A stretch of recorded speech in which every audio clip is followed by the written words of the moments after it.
I'm going to show you 3 things I think you need to know about the Mustang when you boil it all the way down. First of all, the styling. Very different, still a Mustang. The interior, a lot more tech.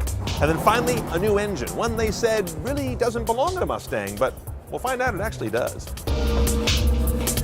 What makes a Mustang look like one? So beginning at the front end, we've got this grille that kind of tips forward and pushes down the road. That really gives it this assertive look. We call it the shark bite grille. And we were looking at how that was on the original. It slightly tilts forward and sticks out in the middle. It does. And then as you move down the body side, we've got these lines through the body side here that really help to lengthen out the body. So it pulls your eye through the body. It helps to compress the car visually. It takes a lot of visual mass out of the car. You're wider, you're lower, yet the car seems a little more compact in terms of its mass. It looks less chunky. Yeah, so a couple things we did with our partners in crime, our engineering community. We lowered the roof by almost 1.25 inches in overall height, and that's just at the center line of the roof. Right. You move to the rear deck lid, there's about 70 millimeters of height taken out of that, so that's almost 3 inches of height. Yeah, now this intrigues me. This intrigues me because most cars we see today have an ever-rising rump. They're up here. And why is that, and why isn't this? Design trends have kind of pushed more design wedge into the car. The original Mustangs were very linear, very stable in their side view appearance. So if you look at this car compared to the outgoing car, this has a lot of stability visually in side view. We pulled the wheels out on the rear 70 millimeters in total. That allows us to get a lot more what we call muscularity, or the haunch, the rear muscle, the haunch of the vehicle. The current car has what we call a body color B-pillar, so it's integrated body into the sheet metal here. But we took that out, we call it a unified DLO graphic. It stands for day, light, opening. It complements what we call the fastback profile. If there is one thing that you have to do when you design a Mustang to keep it a Mustang, what one thing could you not do without and make this car look like it Follow me. The tri-bar tail lamps are quintessential Mustang design cue. Of course. And without the tri-bar tail lamps, it's not a Mustang, it's not a Mustang, is it? right? Yeah. This is raising some eyebrows. It is raising some eyebrows, but this is a brand new 2.3-liter EcoBoost. It's new to not only Mustang, but it's actually new to the EcoBoost family. More horsepower and torque definitely than the outgoing V6. For folks that don't know, an EcoBoost is having a turbocharger and direct injection. That's correct. On an engine that typically is a 4 that can act like a 6. That's right. The power of a 6, the fuel economy of a 4. Now, these are not technologies that are new to you guys, direct injection and turbocharging. What can you do to tell people that no, you're wrong when you say there's no replacement for displacement? That's the old mantra, especially among Mustang lovers. Well, look, I mean, it depends on what you're shooting for, right? When you want fuel efficiency and power and, this is the technology. This is where it's at, and this is where the future's at. And don't you find modern buyers, especially younger modern buyers, are less aware of how many cylinders they've got and what configuration they're in? They could almost care less how many cylinders they have. Yeah. They want a good performing car, that's still true. Yeah. But they definitely want to be more responsible. They want to be more green, right? Because a Mustang needs good crack of the throttle response. That's part of the fun of that kind of car. Yep. What have you done to minimize turbo lag? Well, that's what sets this EcoBoost apart from our other EcoBoost engines. We have a twin scroll turbo in here. That's new for you guys, right? So instead of one single scroll, you got two scrolls. Yeah. And then also there's in the exhaust manifold, there's an integrated 3-port exhaust manifold. And what that means is we're taking the 4 cylinders, cylinder number 1, and we're putting it out through one port, cylinders 2 and 3 through another port, and cylinder 4 through another port. So that turbo is always exposed to the pulses it needs to spool up. Absolutely. For the first time, you have an independent rear suspension in the main production Mustang. What's the big deal there for the consumer who says, I don't know, it seemed to ride fine before?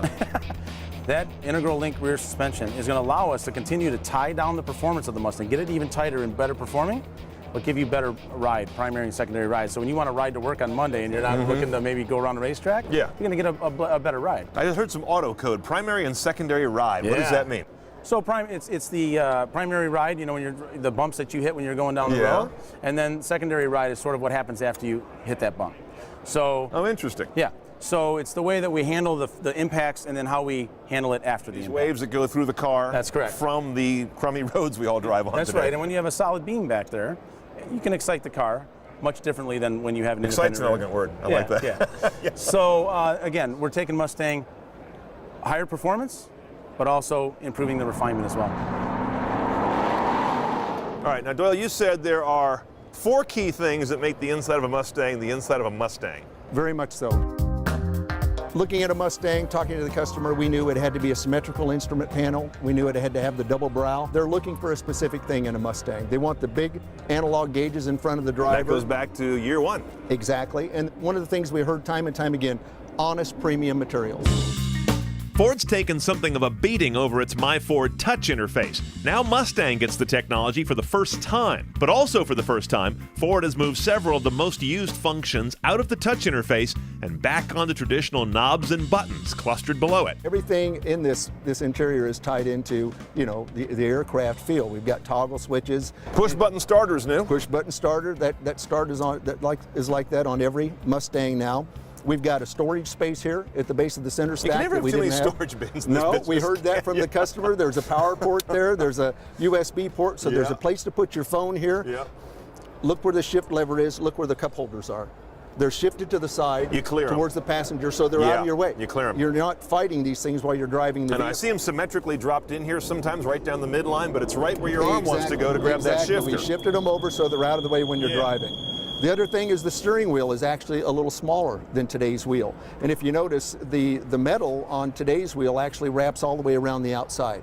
Well, we heard time and time again, in a hot climate, in a cold climate, that's not great to put your hands on. Oh, interesting. So Yeah. we redesigned this so your hands are right here and it's nice and soft and you're feeling the leather when you're driving the car. Paddles for the first time too. Paddles for the first time, yes. Great feature, and just, you know, it's all about this visceral experience with flying an airplane. This feels like the cockpit of a plane. Metallized surfaces here for the controls also. Will all the Mustangs have that, or is that a trim level thing? No, all the Mustangs will have this. It's a nice touch. Yeah, the only thing that changes actually, you know, sometimes you'll get a smaller screen with different controls Yeah, here, different technology in the head unit. but pretty much it's all the same like this. When someone gets in this car who's got a current generation car, what do you think the first thing is they're going to notice?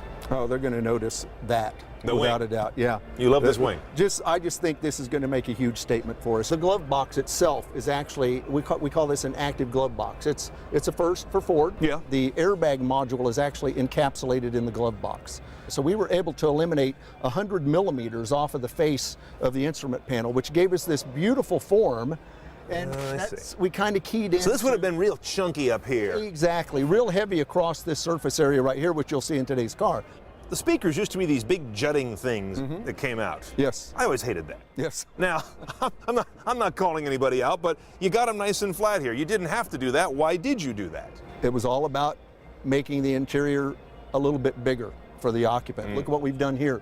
We pushed the speakers in, we pushed this forward 100 millimeters, we actually tapered this. Scalloped this a little bit We here, right? tapered this instead of, you know, we made the best use of the space that we possibly could to really make it a more roomy. This isn't a big car. No, it's not, but I think you really feel the difference when you get in this with what we've done.